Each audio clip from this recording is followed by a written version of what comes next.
Hello students, कैसे हैं आप सब। आप सभी का अपने YouTube channel as national institute में स्वागत है।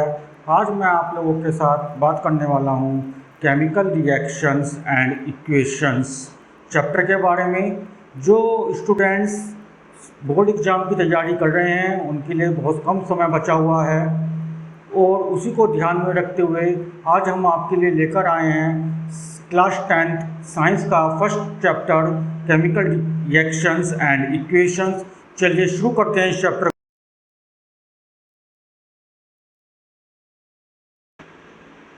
तो चलिए स्टूडेंट्स शुरू करते हैं।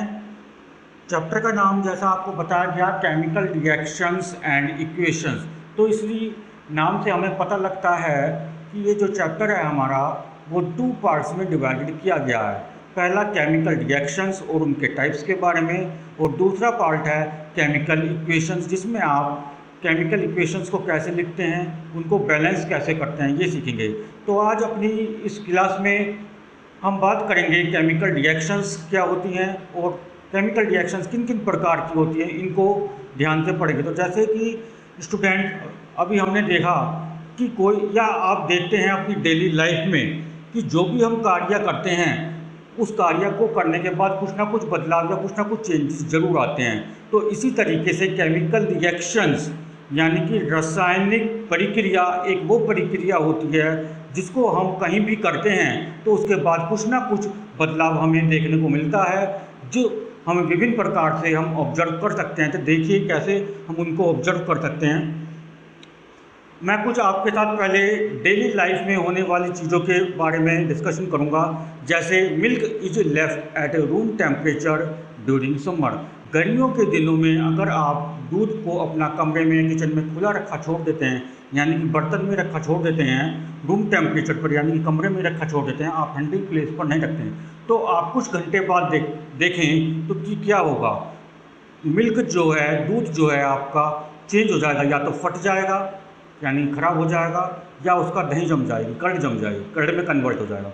तो इससे क्या देखने को मिला, यहाँ पे आपका जो मिल्क है वो चेंज हो गया, यानी कि इसमें रिएक्शन हो गई। रिएक्शन क्यों हुई? क्योंकि टेम्परेचर इंक्रीज हो गया। आप जिस एटमॉस्फेयर में आपने मिल्क रखा था उस एटमॉस्फेयर का टेम्परेचर इतना ज़्यादा था, उस टेम्परेचर के इंक्रीज होने की वजह से मिल्क ने केमिकल रिएक्शन करी आपके एटमॉस्फेयर के साथ, और वहाँ पे मिल्क जो है दूसरे सब्सटेंसेस में चेंज हो गया, जिसको हम कर्ड बोल रहे हैं, या लैक्टिक एसिड में कन्वर्ट हो गया है, या वो ख़राब हो गया है। सेकंड एग्जांपल है फूड इज कुक्ड। खाना, भोजन जो है पकाया जाता है, खाना बनाया जाता है, तो उसका भी आप टेम्परेचर इंक्रीज करते हैं। आप गैस पे आलू उबालते हैं जैसे, तो उसका टेम्परेचर बढ़ गया, उसे हीट अप मिला तो वो बॉयल हो गया। तो इस तरीके से वहाँ भी क्या हुआ, हीट के साथ रिएक्शन करने पर, हीट के साथ वहाँ पे आपके आलू जो हैं या कोई भी सब्जी जो है वो रिएक्शन कर गई, और उसकी वजह से टेम्परेचर चेंज होने की वजह से उसमें कुछ चेंजेस आ गए, रिएक्शंस हो गए। Food gets digested in our body. हम भोजन लेते हैं, हम खाना खाते हैं, खाना खाने के कुछ समय बाद हमारा भोजन जो है, खाना जो है डाइजेस्ट हो जाता है, हजम हो जाता है। वो किस वजह से होता है, वहाँ पे भी कुछ ना कुछ केमिकल रिएक्शंस हो रहा है। तो चलिए आगे देखते हैं।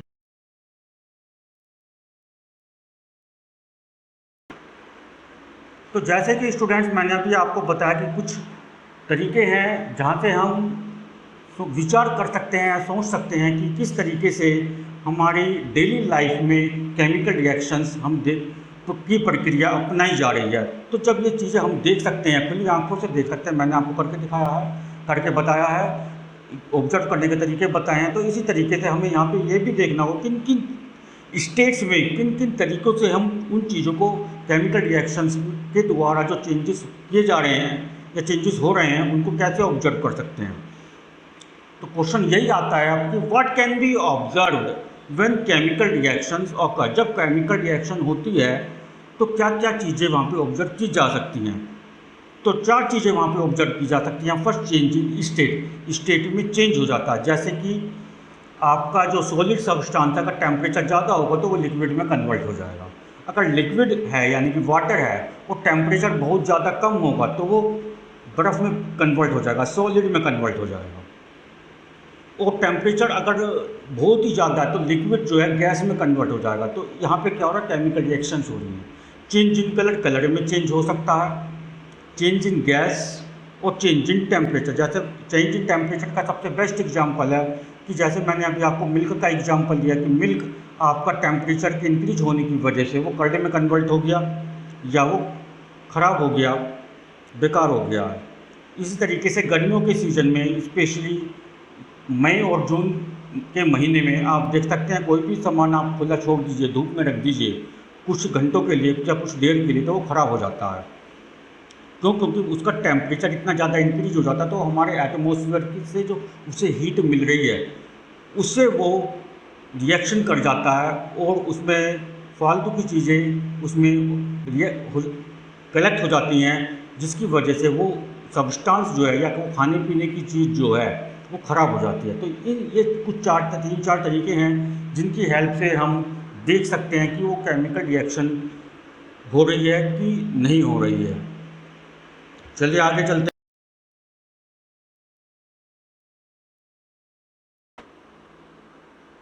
तो चलिए स्टूडेंट्स आगे चलते हैं हम। अब हम बात करेंगे आपके साथ types of chemical reactions. Chemical reactions कितने प्रकार की होती हैं? तो स्टूडेंट्स मैं आपको बता दूं, आपके जो सिलेबस में हैं वो केवल 6 प्रकार की केमिकल रिएक्शंस हैं जो कि मोस्ट इम्पोर्टेंट हैं, एग्जाम में हर बार पूछी जाती हैं। उनके नाम हैं combination reaction, decomposition reaction, displacement reaction, double displacement reaction, oxidation reaction and reduction reaction. इन सभी रिएक्शंस के बारे में हम वन बाय वन एग्जाम्पल्स के साथ पढ़ेंगे।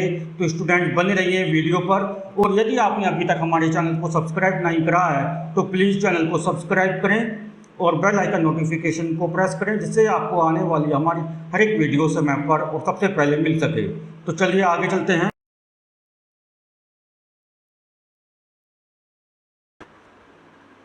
तो चलिए स्टूडेंट बात करेंगे अब आपके साथ कॉम्बिनेशन रिएक्शन की।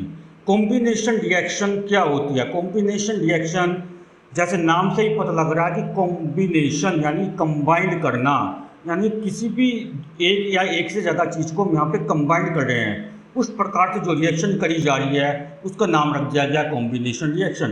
तो इसकी डेफिनेशन इसी तरीके से बनती है, it is a reaction in which a single product is formed from two और more reactants is called combination reaction. जब दो या दो से ज़्यादा रिएक्टेंट्स या सब्सटेंसेस आपस में कंबाइंड होकर के एक नया सब्सटेंस बनाते हैं, सिंगल सब्सटेंस बनाते हैं, उस रिएक्शन को हम कॉम्बिनेशन रिएक्शन कहते हैं। जैसे calcium oxide CaO, calcium oxide और वाटर H2O को जब हमने कंबाइंड किया तो नया सब्सटेंस जो बना वो बन गया कैल्शियम हाइड्रोक्साइड। तो ये जो है कॉम्बिनेशन रिएक्शन है, क्योंकि इसमें कैल्शियम और वाटर दो सब्सटेंस हो गए जो कंबाइंड होकर के मिल करके एक नया सब्सटेंस बना रहे हैं जिसका नाम है calcium hydroxide.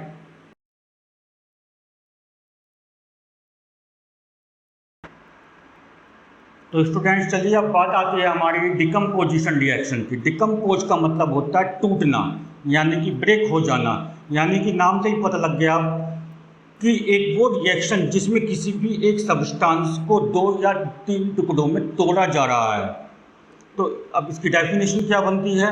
It is a reaction in which a single reactant breaks down in 2 और more products is called decomposition reaction.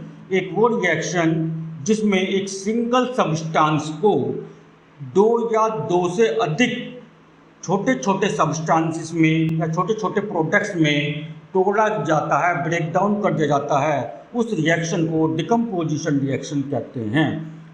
Example silver chloride.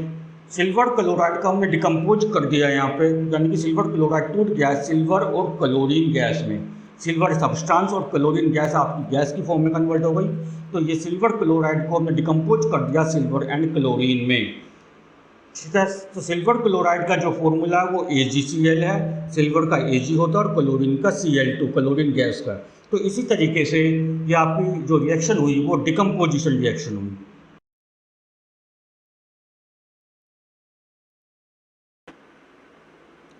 अब आता है हमारा डिस्प्लेसमेंट रिएक्शन। डिस्प्लेसमेंट रिएक्शन जैसे नाम से ही पता लग रहा है, डिस्प्लेस होना यानी कि अपनी जगह से खिसक जाना, यानी कि एक वो रिएक्शन जो अपनी जगह से अपनी पोजीशन से खिसक चुके, यानी कि वो रिएक्शन जिसमें कुछ सब्सटेंसेस या एक सब्सटेंस अपने पोजीशन से प्रीवियस पोजीशन से डिस्प्लेस होकर किसी दूसरे सब्सटेंस के साथ बैठ गया, उस रिएक्शन को डिस्प्लेसमेंट रिएक्शन कहते हैं। It is a reaction in which an element और ए सब्सटेंस इज डिस्प्लेस्ड और removed by another element is called displacement reaction. इस वो रिएक्शन जिसमें कोई भी एक एलिमेंट डिस्प्लेस्ड हो गया दूसरे एलिमेंट के साथ, उस रिएक्शन को डिस्प्लेसमेंट रिएक्शन कहा जाता है। जैसे zinc plus copper sulphate. Copper में कॉपर सल्फेट जो आपका सब्सटेंस है उसमें दो एलिमेंट हैं, कॉपर और सल्फेट। इसमें सल्फेट जो है डिस्प्लेस हो जाएगा और जिंक के साथ आके बैठ जाएगा, तो अब आपका जो नया सब्सटेंस बना वो बन गया जिंक सल्फेट और कॉपर आपका अलग हो गया। तो zinc plus copper sulphate produced zinc sulphate plus copper. ठीक है, तो ये रिएक्शन आपकी डिस्प्लेसमेंट रिएक्शन हुई। क्यों? क्योंकि इसमें सल्फेट जो है कॉपर से डिस्प्लेस्ड होके जिंक के साथ मिक्स हो गया, मिक्स के साथ जिंक के साथ बैठ गया। तो इस वजह से इसको रिएक्शन का जो नाम दिया गया है वो डिस्प्लेसमेंट रिएक्शन दिया गया है। तो स्टूडेंट्स, ये डिस्प्लेसमेंट रिएक्शन एग्जाम के लिए बहुत इंपॉर्टेंट है, प्लीज़ इसको जरूर याद करें, एग्जाम्पल के साथ याद करें। आपको जो यहाँ पे मैंने कुछ एक्टिविटी दिखाने की कोशिश की है जिसमें आपको बताया गया है कि जिंक जब कॉपर सल्फेट के साथ रिएक्शन करता है तो जिंक सल्फेट बनता है। तो जिंक सल्फेट जब बनता है यहाँ पे तो उसका कलर क्या हो जाता है, या आपका क्वेश्चन एग्जाम में एक रीजनिंग के तौर पर आता है 1 या 2 मार्क्स में, जिसमें आपसे पूछा जाता है कि जब आयरन नेल को लोहे की कील को कॉपर सल्फेट सॉल्यूशन में डुबोया जाता है तो उसका कलर चेंज हो जाता है। किसका कलर चेंज हो जाता है? कील का कलर चेंज हो जाता है, लोहे की कील का। तो इसका कारण क्या होगा? इसका कारण यही है कि वहाँ पर डिस्प्लेसमेंट रिएक्शन हो रही है। तो स्टूडेंट चलिए, इस वजह से ये रिएक्शन बहुत इंपॉर्टेंट है। आगे चल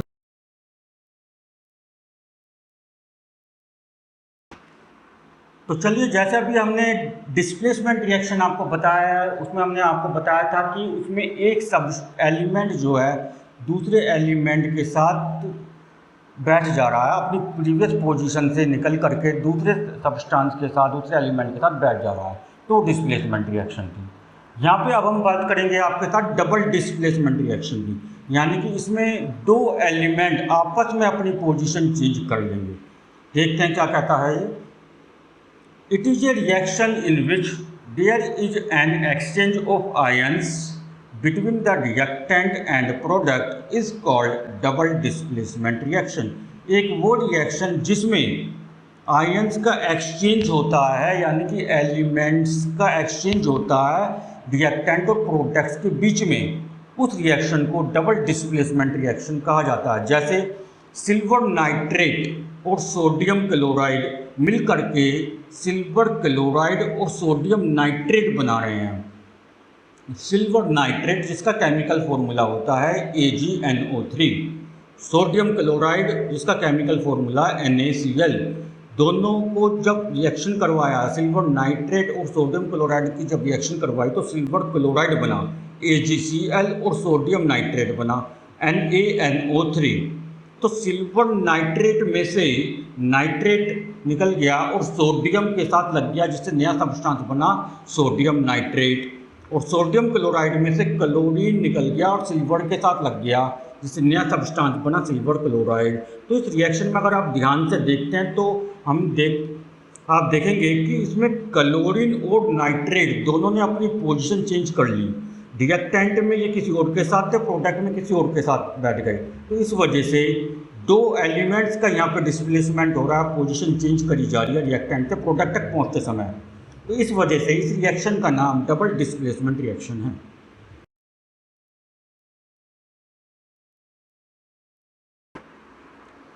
अब बात आती है हमारी oxidation reaction. Oxidation reaction oxygen से मतलब है, यानी कि एक वो रिएक्शन जिसमें ऑक्सीजन गेन करी जा रही हो, किसी भी एलिमेंट के द्वारा, किसी भी सब्सटेंस के द्वारा ऑक्सीजन प्राप्त करी जा रही हो नया सब्सटेंस को बनाने के लिए, तो वो रिएक्शन जो है ऑक्सीडेशन रिएक्शन है। It is a reaction in which a substance gains oxygen during the reaction is called oxidation reaction. एक वो रिएक्शन जिसमें कोई सब्सटेंस ऑक्सीजन को गेन करता है रिएक्शन के दौरान, यानी कि ऑक्सीजन प्राप्त कर रहा है, इज कॉल्ड ऑक्सीडेशन रिएक्शन। यहाँ पे आप ह्यूमन बींग्स का भी एग्जाम्पल कंसिडर कर सकते हैं कंसेप्ट को समझने के लिए, कि जब हम सांस लेते हैं तो हम क्या करते हैं, ऑक्सीजन प्राप्त करते हैं अपने चारों तरफ से, सराउंडिंग से, एयर से ऑक्सीजन प्राप्त कर रहे हैं, तो वो जो रिएक्शन हो रही है वो भी ऑक्सीडेशन रिएक्शन का पार्ट है।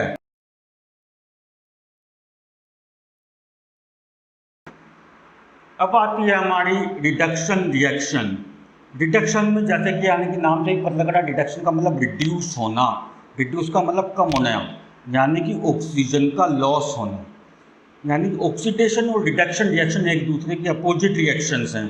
It is a reaction in which a substance loss of oxygen during the reaction is called reduction reaction.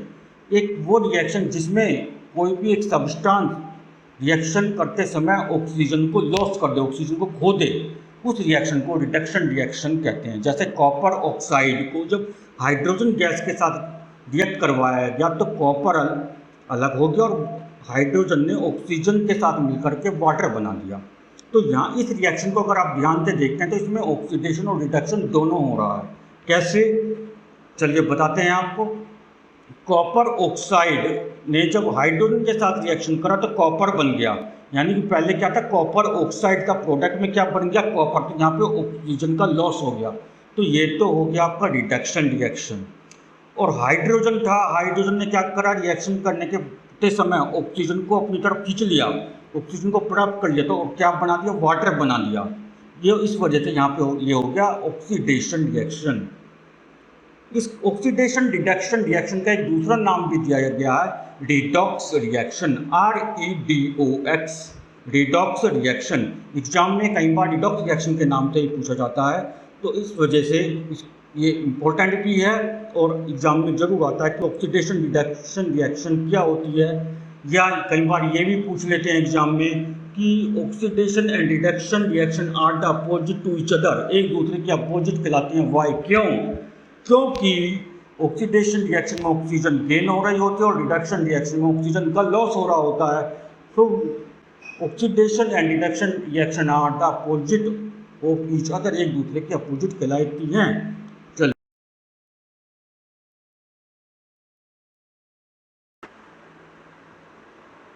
तो चलिए अभी तक जो हमने आपको रिएक्शंस पढ़ाई, ये मोस्ट इम्पोर्टेंट रिएक्शंस थी, पर कुछ स्पेशल रिएक्शंस भी हमें इस चैप्टर में कवर करनी है, जो आपकी 4 प्रकार की हैं।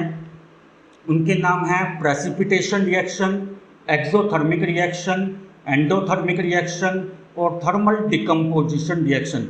अब इन चारों रिएक्शंस को हम एक एक करके पढ़ेंगे। तो चलिए शुरू करते हैं। सबसे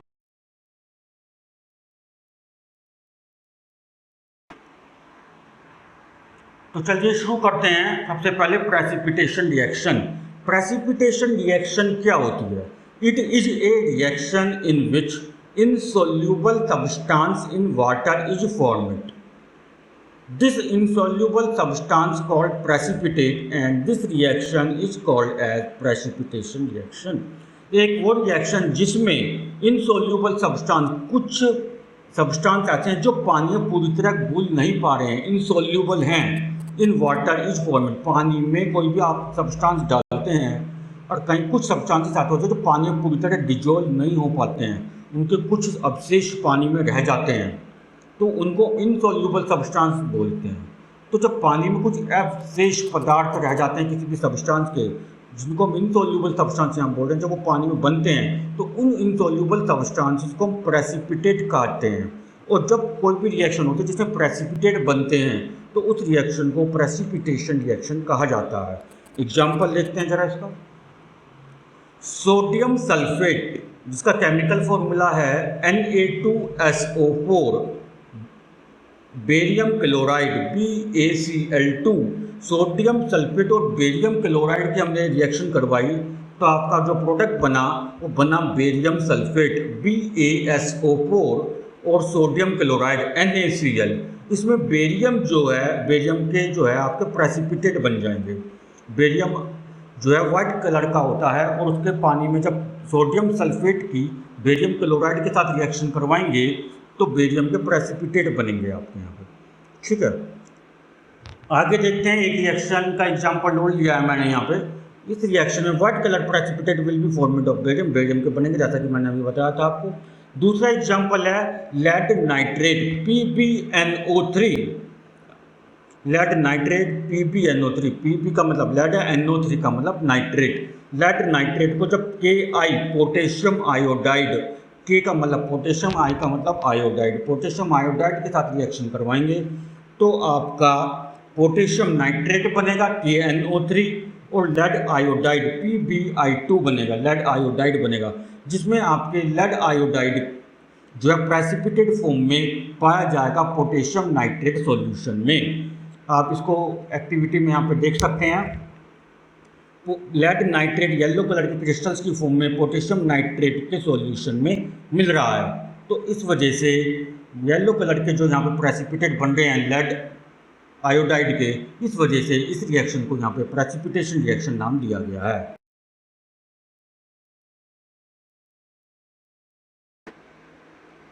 अब आता है आपका exothermic reaction and endothermic reaction.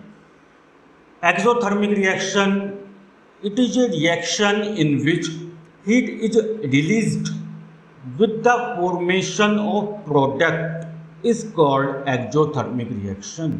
एक वो रिएक्शन जिसमें हीट को रिलीज किया जाता है सराउंडिंग में। जब कोई भी नया प्रोडक्ट बनता है हीट रिलीज होती है काफ़ी लार्ज अमाउंट में, उस रिएक्शन को हम एक्सोथर्मिक रिएक्शन कहते हैं। जैसे मीथेन को जब ऑक्सीजन के साथ रिएक्शन करते हैं, यानी कि मीथेन को जब एटमॉस्फेयर में के साथ रिएक्शन करवाते तो कार्बन डाइऑक्साइड बनता है और वाटर। तो वाटर तो आपका सब्सटेंस हो गया, प्रोडक्ट हो गया। कार्बन डाइऑक्साइड आपकी एक तरीके से हीट है जो गैस की फॉर्म में रिलीज होती है, बहुत तेज़ी से रिलीज होती है and large amount of heat is generated in their surrounding, due to which the name is given as exothermic reaction, जिसकी वजह से इस रिएक्शन को एक्सोथर्मिक रिएक्शन नाम दिया गया है। Endothermic reaction, endothermic reaction, it is a reaction in which heat energy is absorbed by the substance is called endothermic reaction। एक वो रिएक्शन जिसमें कोई भी नया प्रोडक्ट को बनाने के लिए हीट एनर्जी को एब्जॉर्ब किया जाता है, अपने अंदर समाया जाता है किसी भी नया प्रोडक्ट को बनाने के लिए, उस रिएक्शन को हम एंडोथर्मिक रिएक्शन कहते हैं। जैसे सिल्वर ब्रोमाइड जो है, सिल्वर प्लस ब्रोमाइड Ag+Br2, ठीक है, एंडोथर्मिक रिएक्शन। एक्सोथर्मिक रिएक्शन और एंडोथर्मिक रिएक्शन एक दूसरे के अपोजिट रिएक्शंस हैं। एक्सोथर्मिक रिएक्शन में हीट रिलीज हो रही है और एंडोथर्मिक रिएक्शन में हीट एब्जॉर्ब की जा रही है।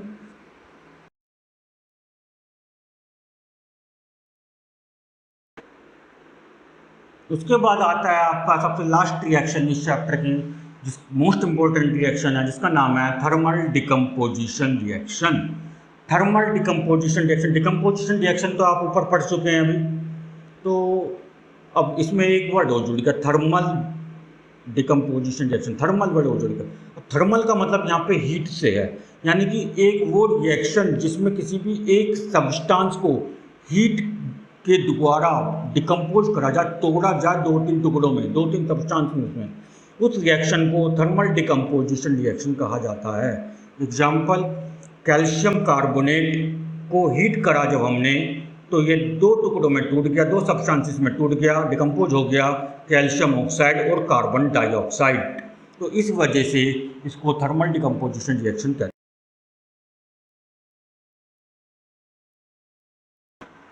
और अब इस चैप्टर का सबसे इम्पोर्टेंट टॉपिक आता है कोरोजन। कोरोजन क्या होता है? कोरोजन का पहले मैं थोड़ा जनरल बात कर लेते हैं कोरोजन के बारे में। कोरोजन हम किसको कहते हैं? जब किसी भी लोहे की बॉडी पर, लोहे के सामान पर, लोहे के ऑब्जेक्ट पर जंग लग जाता है, जैसा कि आप यहाँ पे पिक्चर में देख सकते हैं, जो कार है, गाड़ी जो है यहाँ पे शो करी गई है, इस पे इसकी बॉडी पर जंग लग चुका है, जो कि रेडिश या ब्राउनी शेड में आपको दिखाई दे रहा है यहाँ पे। तो या तो हम जंग लगने को तो हम रस्टिंग भी कहते हैं इंग्लिश में। तो कोरोजन क्या नाम है उसको जरा पढ़ते हैं।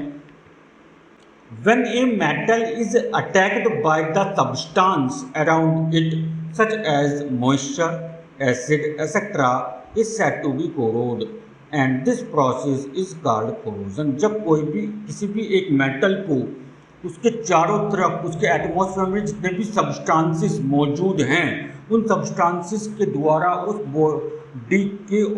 बॉडी से उस ऑब्जेक्ट के से रिएक्शन करते हैं, तो जैसे moisture, acid, rain, sunlight, air, इन सभी के द्वारा तो धीरे धीरे वो जो मेटल के जो ऑब्जेक्ट्स हैं वो धीरे धीरे गलने लग जाते हैं। मेटल जो है बेकार होने लग जाती है, मेटल गलने लग जाती है। इस प्रोसेस को हम कहते हैं corrode, and this process is called corrosion. और इस प्रक्रिया को जब लंबे समय तक चलता रहता है, यह प्रक्रिया जब लंबे समय तक चलती रहती है तो इसको कहा जाता है कोरोजन।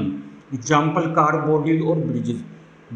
गाड़ियाँ जो हैं, पुरानी गाड़ियाँ जो हैं लंबे समय तक आके खड़ी रहती हैं, कोई सर्विस आप नहीं करवाएंगे, यूज नहीं करेंगे, उसको मेंटेन नहीं करेंगे तो उन पर जंग लग जाता है। ब्रिजेस हैं, जो पुल बनते हैं आपके, उनमें लोहा लगाया जाता है काफ़ी मात्रा में, तो अगर आप उनको मेंटेन नहीं करेंगे तो एक लंबे समय बाद उन पर भी जंग लग जाएगा और वो धीरे धीरे जर्जर हो जाएंगे, जिससे कि वो कभी भी गल सकते हैं और टूट सकते हैं। तो चलिए आगे चल।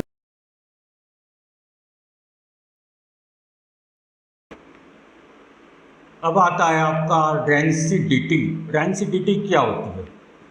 आपने कुछ बेकरी आइटम्स देखे होंगे जो ज़्यादा गर्मी पड़ने पर ख़राब हो जाते हैं, बिना फ्रिज के रखने पर या कूल प्लेस पर ना रखें या ज़्यादा दिन तक हम उन्हें ऐसे के छोड़ दें बनने के बाद तो ख़राब हो जाते हैं। या चिप्स के पैकेट हैं, आप खुला छोड़ दीजिए, मानसून सीजन में, बरसात के मौसम में, बारिश के दोनों में।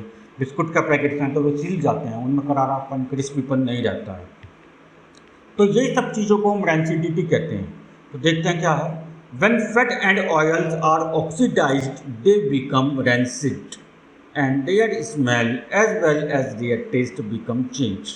This process is called rancidity. जितने भी आपके तले भुने पदार्थ होते हैं या बेकरी आइटम्स होते हैं, उन्हें ऑयल्स का यूज किया जाता है, और जब उन्हें हम काफ़ी लंबे समय तक खुले में रख देते हैं तो हमारे एटमॉस्फेयर में ऑक्सीजन मौजूद है, ये आप सभी जानते हैं, तो ऑक्सीजन के साथ एटमॉस्फेयर के साथ रिएक्शन कर लेते हैं। ऑक्सीडेशन रिएक्शन यहाँ पे एक तरीके से हो जाता है, यानी कि वो सब्सटेंसेस जो हैं, तले भुने पदार्थ जो हैं, वो ऑक्सीडाइज्ड हो जाते हैं, और जब वो ऑक्सीडाइज हो जाते हैं वो रेंसिड हो जाते हैं, यानी कि सड़ जाते हैं। शुद्ध भाषा में हिंदी में कहें तो रेंसिड हो जाते हैं, यानी कि सड़ना। एंड जैसे वो कोई भी सब खाने पीने का सामान जो सड़ जाता है उसमें स्मेल आने लगती है, उसका टेस्ट बदल जाता है, और इस पूरी प्रक्रिया को हम रेंसिडिटी कहते हैं। तो इसी वजह से जो आपके नमकीन हैं और चिप्स हैं या कुरकुरे के जो पैकेट्स हैं, इनमें नाइट्रोजन गैस को भरा जाता है जब उनकी पैकिंग करी जाती है इंडस्ट्रीज में, जिससे कि वो ऑक्सीडाइज्ड ना हो। A flush bag of chips with gas such as nitrogen to prevent chips from getting oxidized. वो और इस यहाँ पे उसमें नाइट्रोजन गैस इस वजह से भरी जाती है कि जिससे कि वो लंबे समय तक क्रिस्पी बने रहे, उनका टेस्ट बना रहे, वो सड़े नहीं, उनका इसमें से स्मेल ना आए, उनका टेस्ट चेंज ना हो, सब कुछ, और कलर चेंज ना हो। तो इस वजह से वहाँ पे नाइट्रोजन गैस भरी जाती है, और आप उस पैकेट को फाड़ते हैं, खोलते हैं खाने के लिए, और पैकेट को लंबे समय तक ऐसे छोड़ देते हैं बिना चिप्स का, खुला छोड़ देते हैं, तो चिप्स आप देखेंगे ऑक्सीडाइज हो जाएंगे, उनका कलर भी चेंज हो सकता है, उनका टेस्ट भी चेंज हो सकता है, और उनमें स्मेल भी आ सकती है। तो इस प्रोसेस को हम रेंसिडिटी कहते हैं। तो स्टूडेंट्स, आपको हमारी वीडियो कैसे लगी? प्लीज़ अगर आपको वीडियो अच्छी लगी तो चैनल को सब्सक्राइब करें, लाइक करें और अपने दोस्तों के साथ शेयर करें, जिससे कि आपके साथ साथ और आपके फ्रेंड्स भी एग्जाम में अच्छे नंबर ला सकें, और बेल आइकन नोटिफिकेशन जरूर प्रेस करें, जिससे आपको हमारी हर एक वीडियो समय पर सबसे पहले मिल सके, और यूट्यूब चैनल को सब्सक्राइब करना ना भूलें। Thank you.